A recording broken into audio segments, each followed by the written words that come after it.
short story, Civil Peace by Chinua Achebe. Jonathan Iwegbu counted himself extraordinarily lucky. Happy survival meant so much more to him than just a current fashion of greeting old friends in the first hazy days of peace. It went deep to his heart.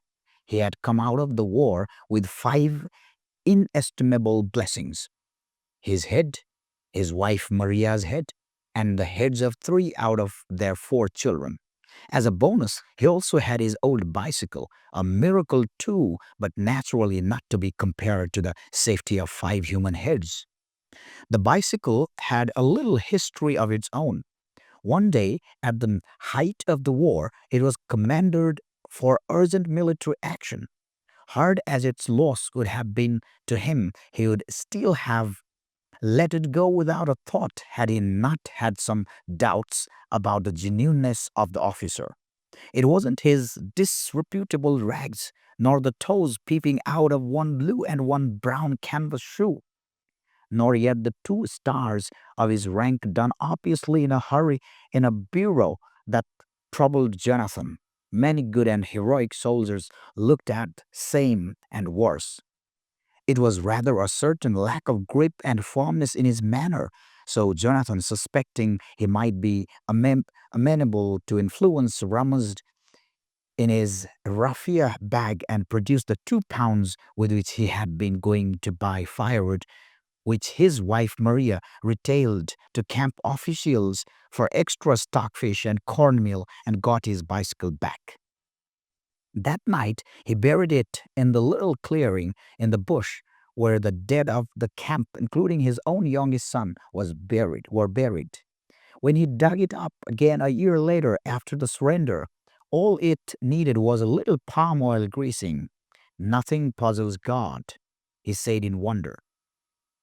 He put it to immediate use as a taxi and accumulated a small pile of Biafran money, ferrying camp officials and their families across the 4-mile stretch to the nearest tarred road.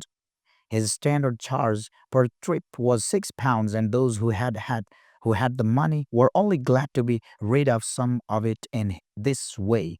At the end of a fortnight, he had made a small fortune of 115 pounds.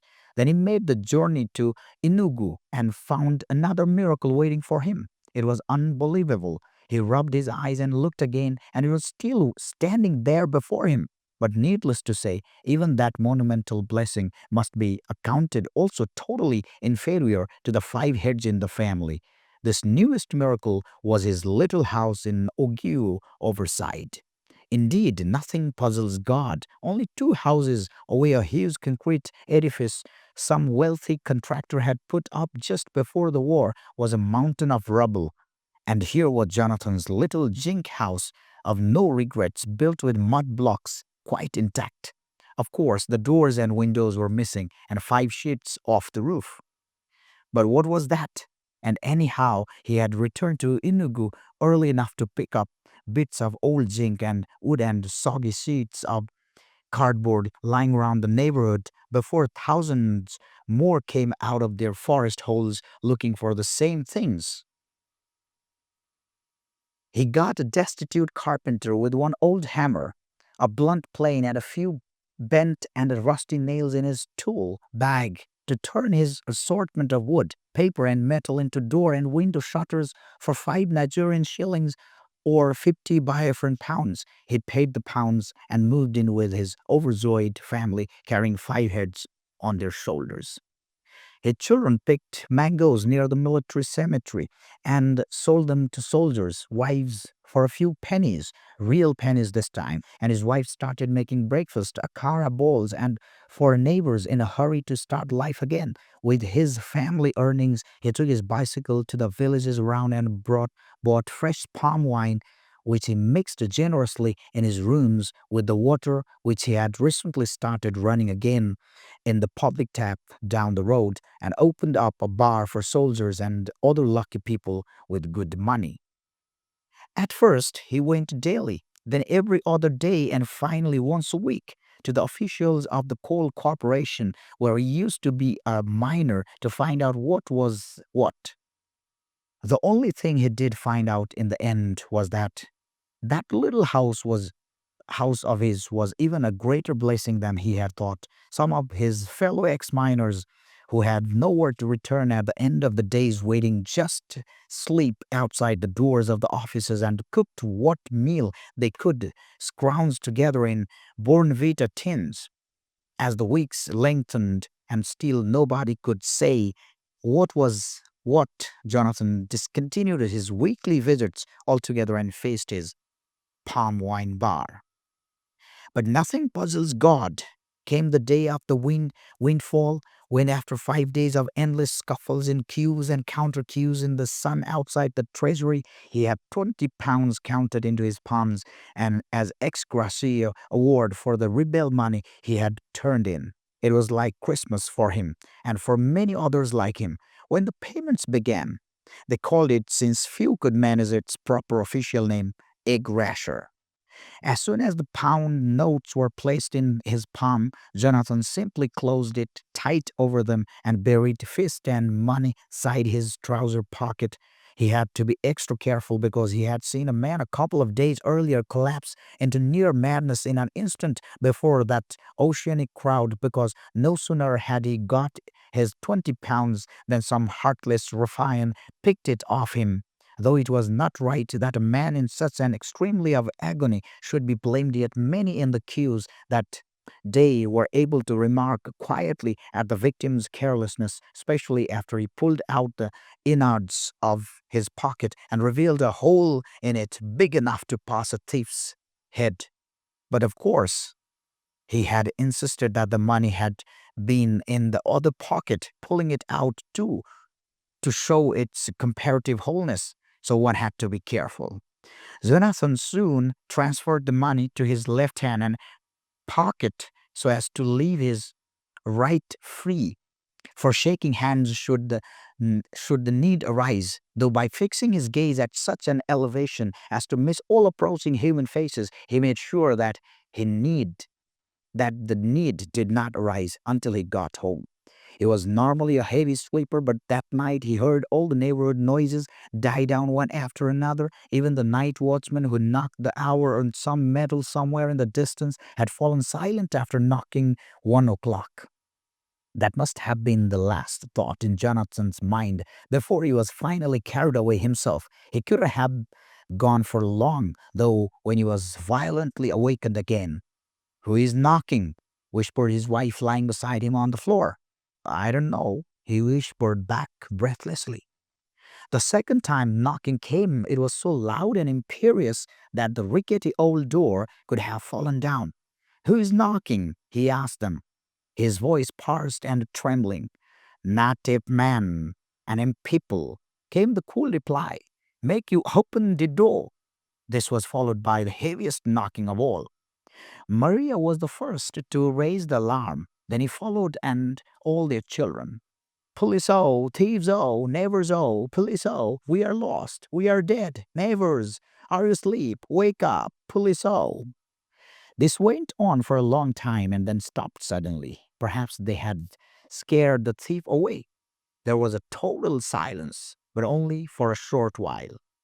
"You done finish?" asked the voice outside.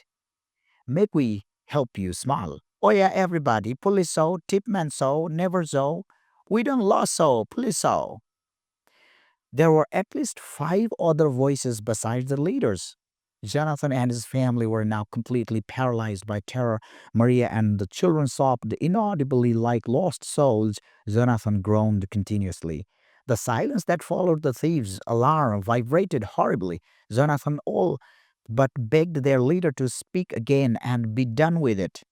"My friend," said he at long last, "we don't try our best for call them, but I think say them all done sleep out. So waitin' we go do now. Sometime you one call Soja, or you one make we call them for you. Soja better pass police. No be so." "Na so," replied this man. Jonathan thought he heard even more voices now than before and groaned heavily. His legs were sagging under him and his throat felt like sandpaper. "My friend," Why you no did talk again? I did ask you. Say you man we call soja. No. Alrighto. Now make we talk business. We no be bad tip. We no like for make trouble. Trouble done finish. War done finish. And all the kata kata ready for inside. No civil war again. This time, na civil peace. No be so? Na so, answered the horrible chorus. What do you want from me? I'm a poor man. Everything I had went with this war. Why do you come to me? You know, people who have money. All right.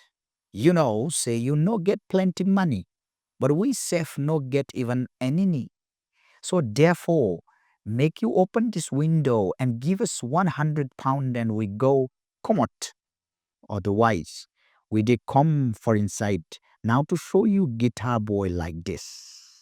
A volley of automatic fire rang through the sky. Maria and the children began to weep aloud again. Ah, Mississy, did cry again. No need for that. We don't talk, say we not good tip. We just take our small money and go narrowly. No molest. Abi, we do molest. At all, sang the chorus. My friends, began Jonathan hoarsely. I hear what you say and I thank you. If I had 100 pounds. Look here, my friend. No be play, we come play for your house. If we make mistake and stay for inside, you no go like amo. So therefore, to God who made me, if you come inside and find 100 pounds, take it and shoot me and shoot my wife and children. I swear to God, the only money I have in this life is this 20 pounds egg rasher they gave me today. Okay, time they go. Make you open this window and bring 20 pound. We go manage them like that. There were now loud murmurs of dissent among the chorus. Nale demand the lie. You get plenty money. Make we go inside and search properly. Well, waiting be 20 pound. Shut up, rang the leader's voice like a long shot in the sky and silenced the murmuring at once. Are you there? Bring the money quick. I'm coming, said Jonathan, fumbling in the darkness with the key of the small wooden box he kept by his side on the mat. At first, sign of light, as neighbors and others assembled to commiserate with him. He was already strapping his 5 gallon demijohn to his bicycle carrier, and his wife, sweating in his open fire, was turning over a carabols in wide clay bowl of boiling oil. In the corner, his eldest son was rinsing out dregs of yesterday's palm wine from old beer bottles. I count it as nothing, he told his sympathizers. His eyes on the rope he was tying. What is egg rasher? Did I depend did I depend on it last week? Or is it greater than all the things that went with the war? I say, let egg rasher perish in the flames. Let it go where everything else has gone. Nothing puzzles God. This story was written by Chinua Achebe. Chinua Achebe, 1930 to 2013, was a Nigerian novelist, poet, professor, and critic. He studied English, history, and theology at University College, the University of Ibadan. His first novel, Things Fall Apart, 1958, is the most widely read book in modern African literature. His later novels include No Longer at Ease, 1960, Arrow of God, 1964, A Man of the People, 1966, Anthills of the Savannah, 1987, and his last novel, There Was a Country, was published in 2012. He also published a large number of short stories, children's books, and essay collections. Since he was born in the Igbo village of Ogidi in southeastern Nigeria, his novels focus on the traditions of Igbo society. He wrote about the cultural and political turmoil of Nigeria, from colony to post-colony and through civil war and beyond. The story Civil Peace 1971 is set in the aftermath of the Nigerian Civil War. It is about the effects of the Nigerian Civil War on the people and the civil peace that followed. Nigeria became an independent nation from the British colony in 1960, The Nigerian Civil War began in 1967 when the Igbo tried to separate from Nigeria to form the independent Republic of Biafra. After enduring 3 years of bloody battles, the Igbo were forced to surrender in 1970, ending the war. Biafrans suffered a severe famine due to the effect of war. Nearly 1 million people died of starvation.